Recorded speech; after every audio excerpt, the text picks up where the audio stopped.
Hi there, this is Matthew J. Peters, the CEO of Ascend Media, and tonight I'm going to be talking to you about the 10 costly mistakes coaches make in writing a book. So if you're going to write a book or if you've written a book, you know that there are some challenges in doing this for the first time. Now, I got to tell you that I'm not just reading books on this. I've actually written 2 books. These 2 books were both Amazon bestsellers. Amazon bestselling is a strategy. So once you know the strategy, you can make it a bestseller. And one of this one right here, was written in 10 months, and I invested $5,000 in having a publisher work with me on that. The second one I did, it took me about 10 days, and it cost me about $105. So there's a big difference there. And I learned a lot from the first one, and I learned what I wanted to put in that second one. And even doing the second one, I found that there were some challenges with that. So everything that I've learned from writing 2 books, making them bestsellers on Amazon, I'm going to show you 10 of them. I've got over 20, but I want to show you the top 10. I'm going to show you how to fix these problems and then profit from them. So the number 10 mistake is we're waiting to become a best writing author. You don't have to be an awesome writer. For me, I really struggled with writing when I was a kid in high school. It wasn't until I was an adult I started writing blogs, and I actually wrote a blog, and I did over 100,000 words, and then I wrote a book, Don't Own, Don't Rent, Live Well, and made that one a bestseller on Amazon.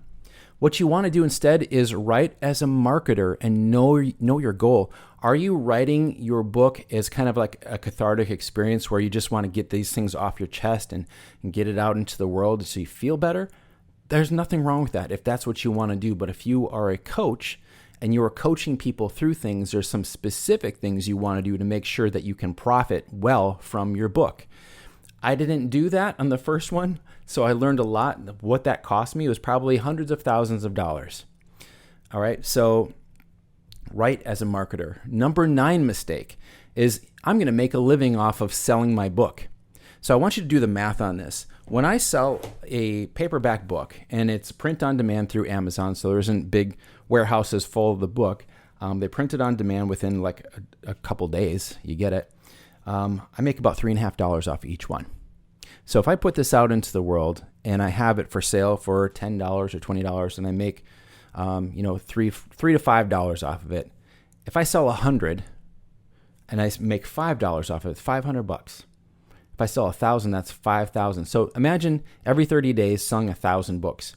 What is it going to take for that to happen? And yes, I know there are strategies where you have a landing page and you're paying for Facebook and Google traffic to go to it, and then you have a follow-up series and everything. That's not what I'm talking about right here. All right, if you don't have that type of strategy and you're a coach, you're a consultant, you're a mentor, someone who has high-ticket services, I want you to not lose money on this. I actually want you to make quite a bit of money off of this. So you're not going to make a living off of selling your book. You're going to make a living off of new high-ticket clients. So when you're beginning with the end in mind, think about I'm helping people understand what the challenges are in this book and showing them that I know how to get out of this. And so sometimes when we're sharing our own story, we want people to feel pity for us. And we don't want that. We want to be the hero of that story, and we want to connect with them deeply so they see that we are like them and we got through it and we can help them through it as well. The number 8 mistake is subtitles are an afterthought. I just, thought it was a good sounding title. You want to write dozens of subtitles. Why is that? Because the subtitle is the promised result from reading the book. Now I'm going to give you a couple of the bestsellers.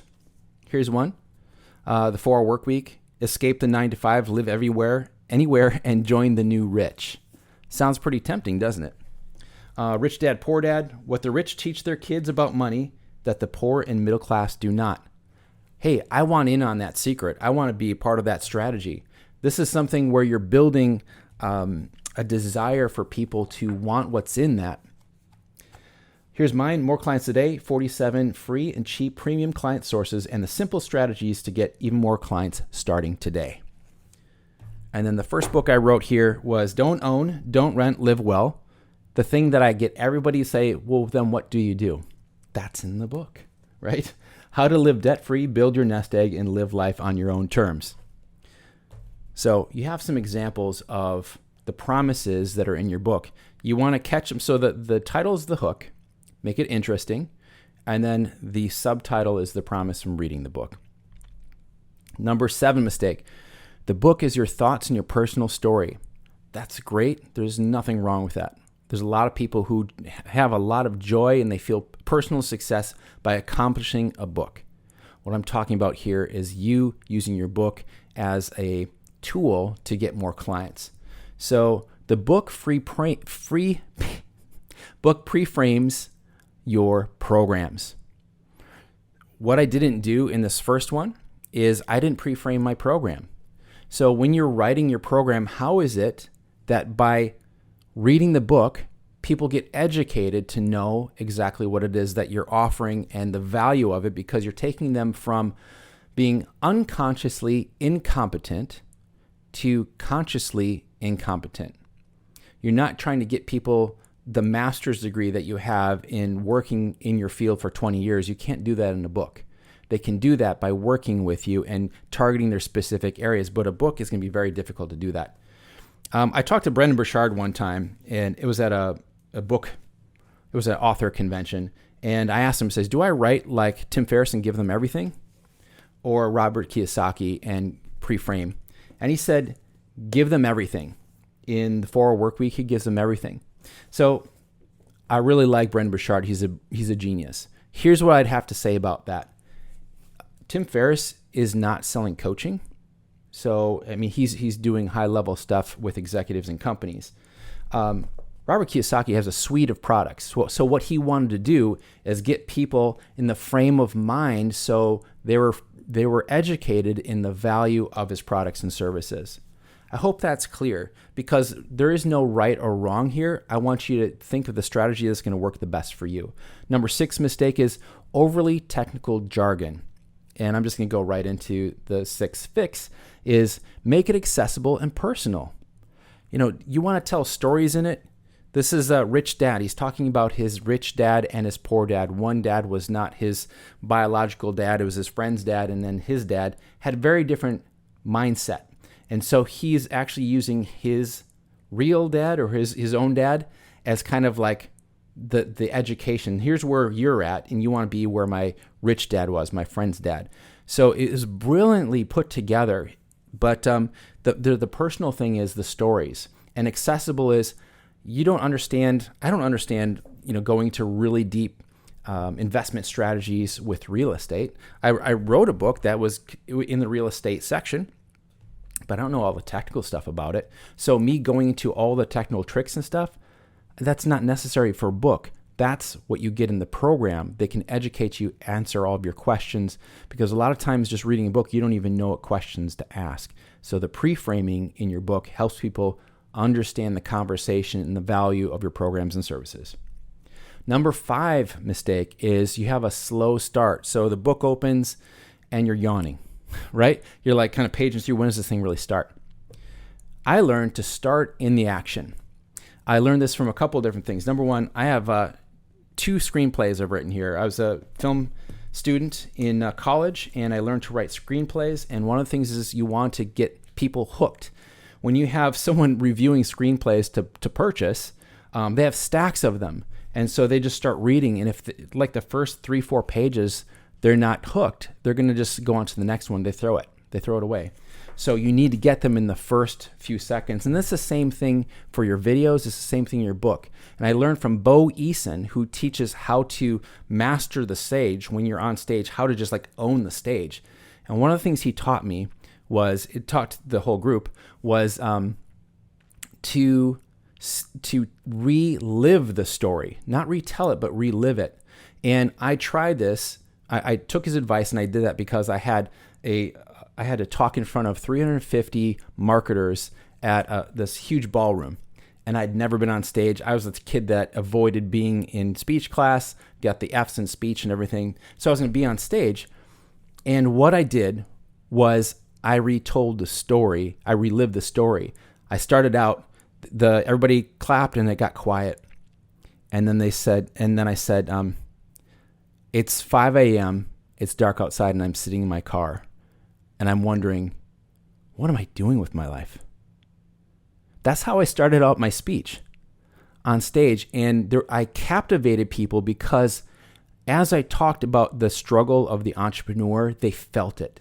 It was meaningful for them. It was deep. And there's actually people in the audience that were crying because I captured what it was like to be in that pain, but then I turned it around and I was able to show them as a hero and how I got through some things myself. So start in the action. When you start your book out, get them hooked right away. If you watch any HBO series, it's usually within the first minute or so that gets you hooked. Any series, the first minute that gets you hooked. Number 4 mistake is you link out to resources. You always want to give credit where credit is due. I did that in both my books. But what I learned is when I am linking out to somebody else's website, they may change their website and their page changes. And guess what? I have a printed book that's out there. Matter of fact, both my books, I have printed books out there that have links that don't go anywhere. And so people go in there like they really want information on it. They type in the link, and guess what happens? They get a 404 page. It just makes it look like my book is out of date, which it is because I didn't do what I need to do here. So number 4 fix is redirect to resources. So you want to redirect through your website. Here's what I mean. My website is ascendmedia.com, ASYND media.com. If I want to put links in my book, let's say it's for Tim Ferriss's blog. I go to ascendmedia.com/Tim. Make sense? So you can use a plugin if you have a WordPress site. It's called Pretty Links. You can get it for free, but there's a paid version as well. Or my good friend Troy Broussard has actually created a program, and it's a service you can get. It's a SAS, software as a service, redirectme.io. So if you don't have a WordPress site or you want something that's more specialized, creates QR codes, that right there is a resource I'd highly recommend. But make sure you have control, editorial control of the links after they're printed. If I send it over to Tim Ferriss's site and he changes something over there, I go into my site and redirect it, and the link stays the same in the book. I hope that makes sense. It's going to keep you relevant longer. Number 3 mistake is call to action at the back of the book. Now, I did that here. I had a beautiful call to action. I had photo. I had, basically like go here and you're going to here's your next step. Go to this website and you can get on board. And what actually is people don't read to the end of the book. Very few people will finish your book, and that's okay.